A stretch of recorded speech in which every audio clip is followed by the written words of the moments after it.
नमस्कार दोस्तों, आज हम एक बहुत ही इंटरेस्टिंग टॉपिक पढ़ने जा रहे हैं जिसका नाम है प्ली बार्गेनिंग। ये थोड़ा सा फ्यूचरिस्टिक कॉन्सेप्ट है, मतलब नया नया आया है इंडिया में और आगे जाके इसका इस्तेमाल बहुत ज़्यादा हो सकता है। तो और ये किसकी इम्पोर्टेंट बात क्या है कि अगर आप में से कोई यूपीएससी सिविल सर्विस एग्जामिनेशन में अपियर हो रहा है लॉ ऑप्शनल लेके, लॉ मेंस में ऑप्शनल लेके, तो ये मेंस लॉ ऑप्शनल सिलेबस का एक इम्पॉर्टेंट पार्ट है जिसपे आपको शॉर्ट नोट वगैरह आ सकता है। तो इसलिए इसके सारे एस्पेक्ट्स हम कवर करेंगे।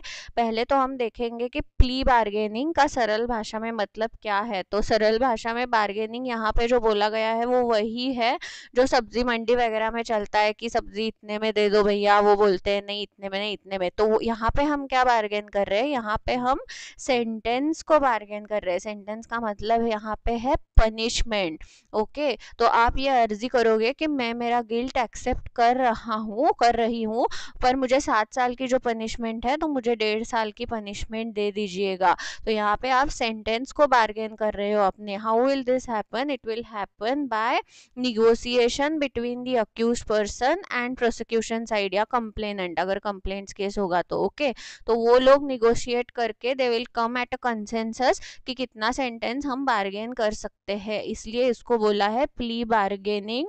It is like your normal bargaining and negotiation.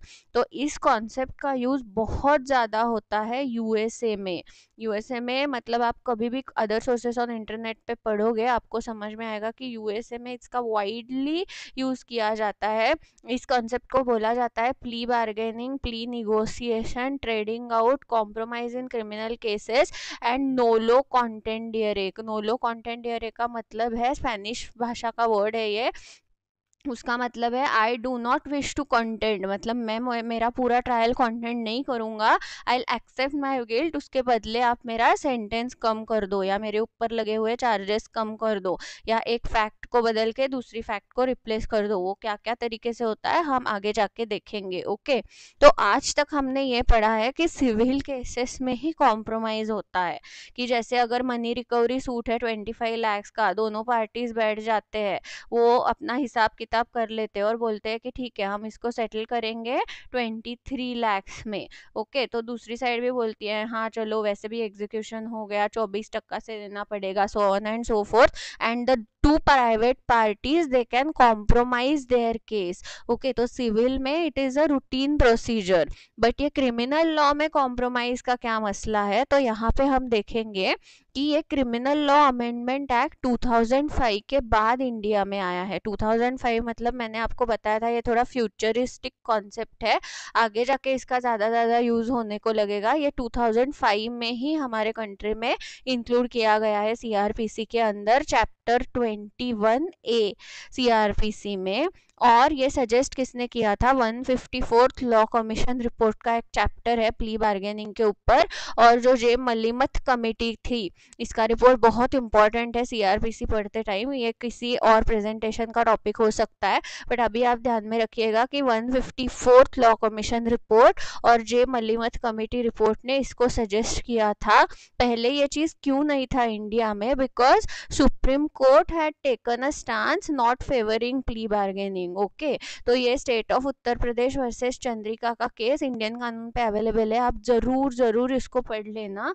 इसमें आपको समझ में आएगा कि how supreme court had taken the stand that state can never compromise a case. We all know that an offense or a crime is an offense against state, offense against society at large. तो ये supreme court ने बोला है कि state कैसे compromise कर सकता है। स्टेट की रिस्पॉन्सिबिलिटी ये थोड़ी ना है कि कॉम्प्रोमाइज करते बैठो, उसकी रिस्पॉन्सिबिलिटी ये है to enforce the law. That is why state can not compromise. Therefore criminal cases can not be disposed of basis on the basis of plea bargaining, but it has to be decided on its merits. तो this was the opinion of the apex court in state of Uttar Pradesh versus Chandrika, and catena of case law is discussed under this case law only. That is why it is very important to read this. Supreme Court had also stated कि this is against the fair trial principle, क्योंकि अब हम आगे advantages और disadvantages में देखेंगे कि कोई इनोसेंट पर्सन भी है, उसको समझेगा कि मेरा पैसा और वक्त बच रहा है इससे, तो मैं ये कर लेता हूँ, तो इसीलिए वो गिल्ट को एक्सेप्ट कर रहा है. So it is against the fair trial principle also. This was the opinion of the supreme court, apex court. But कोई कोई कॉशन बरतते हुए फिर सीआरपीसी में हम इसको लेकर आए हैं 2005 क्रिमिनल लॉ अमेंडमेंट एक्ट के अंदर. Okay, so what are the types of plea bargaining? Now we will see that types of plea bargaining. Okay, तो 3 तरीके का प्ली बार्गेनिंग हो सकता है. एक तो सेंटेंस बार्गेनिंग है, और सबका अल्टीमेट गोल वही है कि सेंटेंस को कम करो अपने. तो यहाँ पे सेंटेंस बार्गेनिंग में हम लोग क्या कर रहे हैं कि okay, I will accept my plea of guilt and you reduce my sentence. That is the simple meaning of sentence bargaining. Now charge bargaining is very very interesting. यहाँ पे आपको बैरक खोलना पड़ेगा आईपीसी का, और आपको देखना है कि wrongful confinement ये है. Section 341 IPC is wrongful confinement. Section 347 IPC का अगर चार्ज लगा है तो वो है wrongful confinement in order to extort money. Okay, तो यहाँ पे पनिशमेंट 1 मंथ का है, यहाँ पे पनिशमेंट एकदम 7 साल का है. तो चार्ज बार्गेनिंग मतलब आप क्या करने की कोशिश करोगे कि मेरे ऊपर जो ये 347 का चार्ज आपने लगाया है उसको कम करके या फिर उसको बदल के आप ये चार्ज लगा दो. मतलब अल्टीमेटली क्या होगा, लेस सीवियर पनिशमेंट वाला चार्ज के लिए आप बार्गेन करोगे. Okay, so this is very important. This is called as charge bargaining. Now fact bargaining क्या होता है? फैक्ट बार्गेनिंग का मतलब ये है, I am only giving you an example, कि जैसे अगर ग्रीवियस हर्ट का केस है पर यहाँ पे 3-4 लोगों ने किया है, तो एक बंदा जाके बोलता है कि मेरे हाथ में कोई वेपन नहीं था, तो मतलब ये फैक्ट अगर रिप्लेस कर दिया जाएगा उसके अगेंस्ट जो रिकॉर्ड पे आया है, वो फैक्ट अगर रिप्लेस हो जाएगा तो लेस इम्प्लीकेटिंग फैक्ट्स उसके अगेंस्ट बच जाएंगे. मतलब अल्टीमेटली उसका पनिशमेंट ही कम करने के लिए वो ये सब कुछ कर रहा है. मतलब he try and replace certain severe facts with less implicating facts. तो ये 3 टाइप से आप प्ली बार्गेनिंग कर सकते हो, but ultimately goal is to bargain the sentence, to reduce the sentence is our goal of this whole exercise. Okay, so अभी application for plea bargaining कब करना है? Now we'll go into the practicalities of this, कि how to do the application and when to file the application of plea bargaining. तो अगर case is based on the police report, तो after filing of chargesheet आप ये कर सकते हो.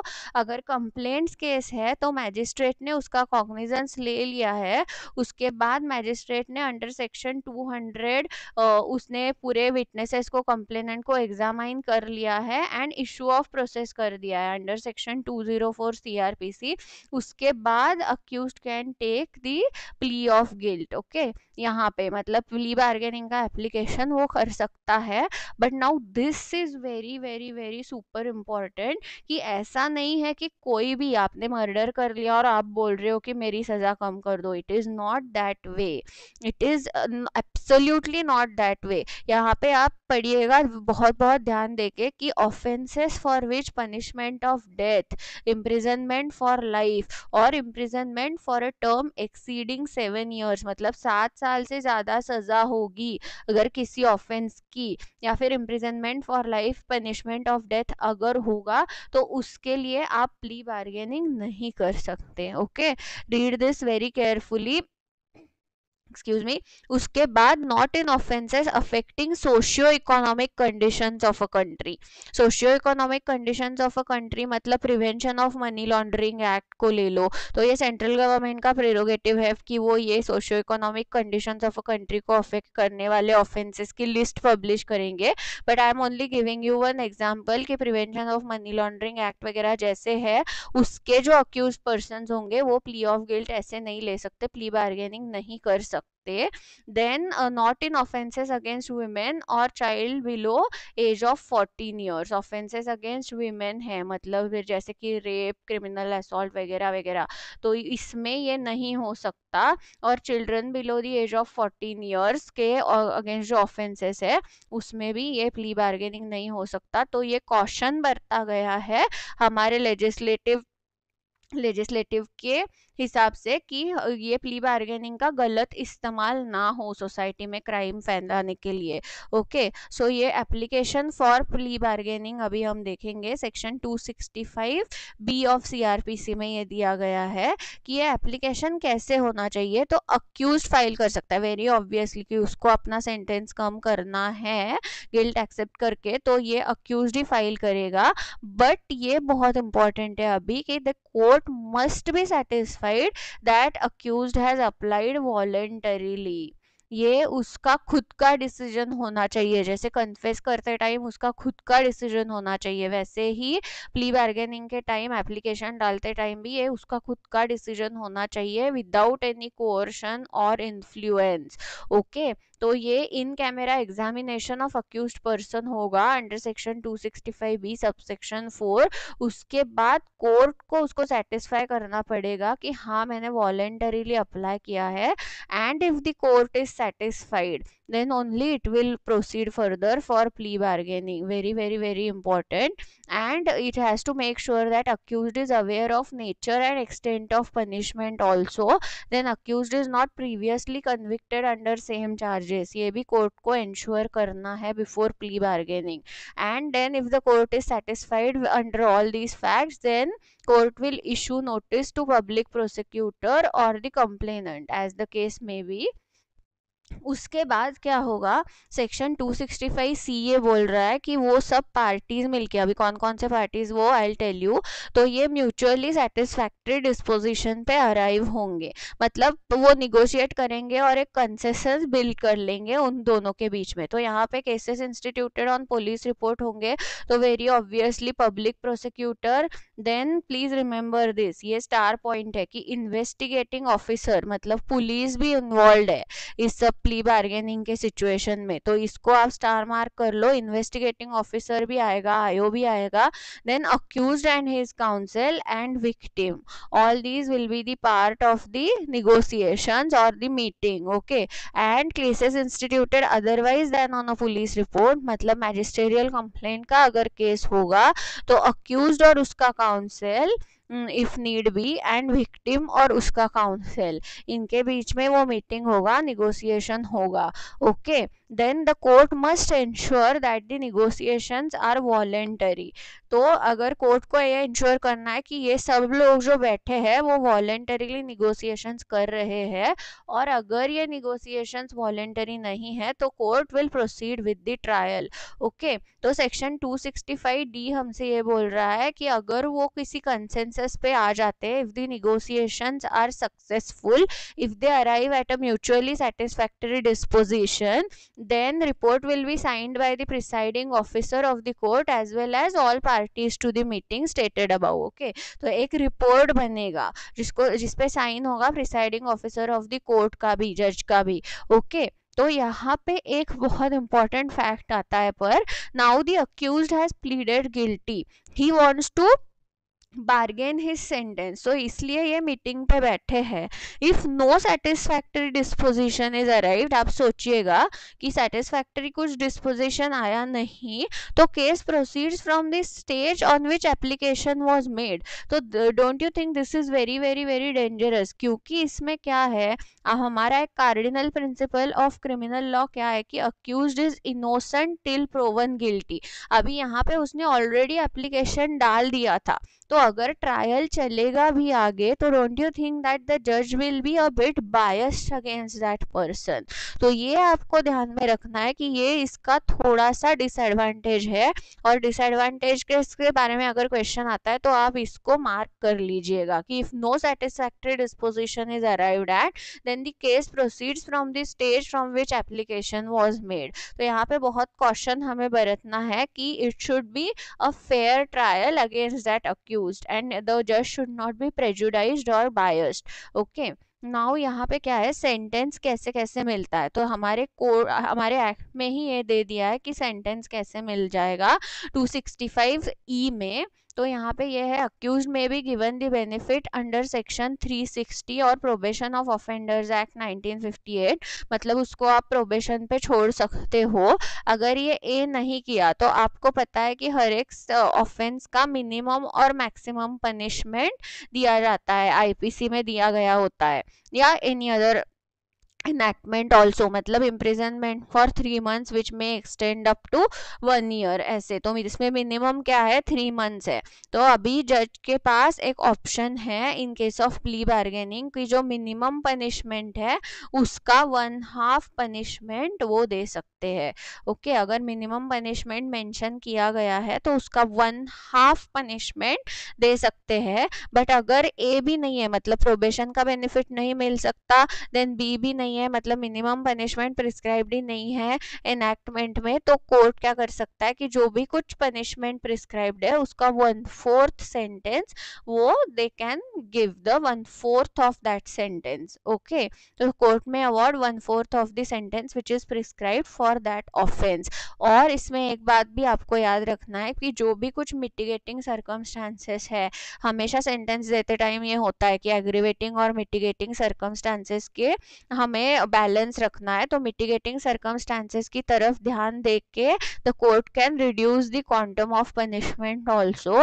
And then set off का जो रूल है सीआरपीसी में दिया हुआ under section 428, if you don't know this please pause the video and please go through this section 428 of CrPC. इसका सेट ऑफ का मतलब ये होता है कि अंडर ट्रायल करके अगर आपने 4 साल ऑलरेडी जेल में बिताए हैं और ऑफेंस का पनिशमेंट 7 साल का है, तो then again after that only 3 years you will undergo the imprisonment. Okay, तो ये सेट ऑफ का रूल है, ये इसके लिए भी अप्लाई होगा, प्ली बार्गेनिंग में वो भी अप्लाई होगा। देन अदर सैलिएंट फीचर्स क्या है प्ली बार्गेनिंग के, now this is very very important, कि ये जो स्टेटमेंट अक्यूज ने दिया है and he has accepted his guilt, तो ये statement of the accused it can not be use for any other purpose. तो इसका एक एग्जांपल मैं आपको देना चाहती हूँ कि suppose the cases of criminal as well as civil liability, civil और क्रिमिनल के केसेस पैरेलली चल सकते हैं। ओके, तो यहाँ पे rash and negligent act of driving था सपोज, तो उसका क्रिमिनल लायबिलिटी भी है। And then there is also a tortious liability for damages, unliquidated damages. Okay, तो ये अगर दोनों केसेस चल रहे हैं and now imagine the accuse files for plea bargaining in his criminal charges, और वो स्टेटमेंट ही अगर सिविल में यूज किया गया, तो do you think the civil trial will also be fair? तो नहीं होगा। इसलिए ये जो स्टेटमेंट ऑफ द अक्यूज्ड है वो अदर पर्पसेस के लिए यूज नहीं किया जा सकता, ऐसा स्टैट्यूटरी प्रोविजन है। Then the last part of it is this plea bargaining will not apply to juvenile justice act 2000। जो जुवेनाइल जस्टिस एक्ट है उसके लिए ये काम नहीं करेगा प्ली बार्गेनिंग का provision. And now I want to pose a very very very important question to you guys and you have to find the answer for this question, कि हमने ये सब पढ़ा और पहले मैंने बताया कि सिविल में कॉम्प्रोमाइज एक प्रोविजन होता है, तो तभी आपके दिमाग में आया होगा कि पर क्रिमिनल में भी तो कॉम्प्रोमाइज का एक प्रोविजन है जिसको हम बोलते हैं compounding of offences under section 320 of CrPC. तो now you have to find out that what is the difference between compounding of offences under section 320 of CrPC and plea bargaining, क्योंकि वैसे देखा जाए तो ये थोड़ा सिमिलर लग रहा है हमें। सो this is a brain tweezer for you guys कि प्ली बार्गेनिंग और कंपाउंडिंग ऑफ ऑफेंसेस इसमें क्या डिफरेंस है वो आपको ढूंढना है। Okay, then now very quickly we will go through the advantages and disadvantages of plea bargaining, कि उसके advantages क्या हो सकते हैं, disadvantages क्या हो सकते हैं। ये लिस्ट को आप खुद से बढ़ा सकते हो, but the important ones I have listed over here. Advantages would be very important कि इससे pendency of cases reduce होगा। हमारे जुडिशियरी का एक परपेचुअल एक इशू रहा है कि पेंडेंसी ऑफ केसेस, तो अगर ये प्ली बार्गेनिंग को हम ज़्यादा यूज़ करने लगे जाओगे तो पेंडेंसी ऑफ केसेस रिड्यूस होगा।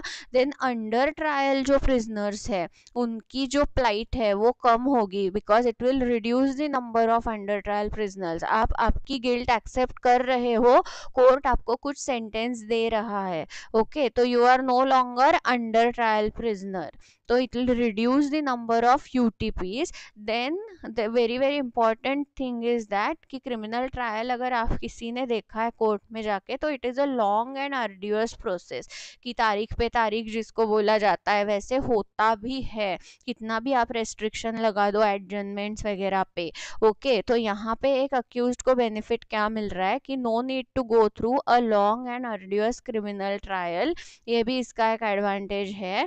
एंड देन ये किसको गो बाय दे रहा है कि long drawn out and ruinous procedure in terms of time and money, मतलब जो अक्यूज का और अदर साइड का भी वैसे बोला जाए तो अगर कंप्लेंट केस है तो उनका टाइम और मनी ये सेव कर रहा है, क्योंकि एडवोकेट को उसका प्रोफेशनल फीस दो, खुद का टाइम दो, खुद कोर्ट में ट्रायल अटेंड करने जाओ, ये सब में से उसको गो बाय मिल रहा है ये प्ली बार्गेनिंग का अगर ऑप्शन वो सिलेक्ट करता है तो। But now we have to see the flip side of this also. जैसा कि मैंने पहले आपको बताया कि मेरा पैसा बच रहा है, मेरा टाइम बच रहा है, मुझे ज़्यादा टाइम कोर्ट में नहीं जाना पड़ेगा, ये सब सोच के एक इनोसेंट बंदा भी, इनोसेंट अक्यूज्ड भी ये करने के लिए कोशिश करेगा, because he will also plead guilty and then he will undergo the shortened sentence. तो ये सही नहीं है, you are instigating an innocent person to accept the plea of guilt by this provision of CRPC, तो ये सही नहीं है। Then we had again seen कि यहाँ पे पुलिस मशीनरी भी इन्वॉल्व है, तो इट मे इंट्रोड्यूस कोअर्शन।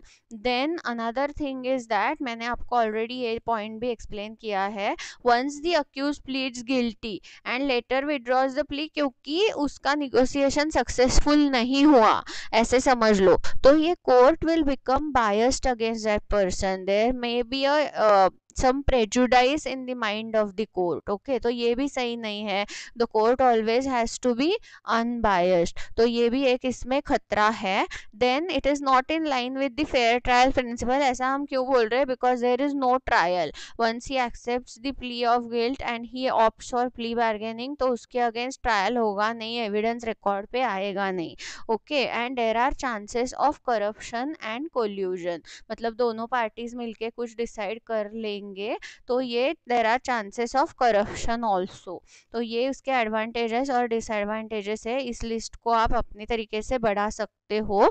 तो मैंने ये टॉपिक ऑल एस्पेक्ट्स कवर करते हुए पढ़ाया है, very important topic of plea bargaining. See you next time, thank you.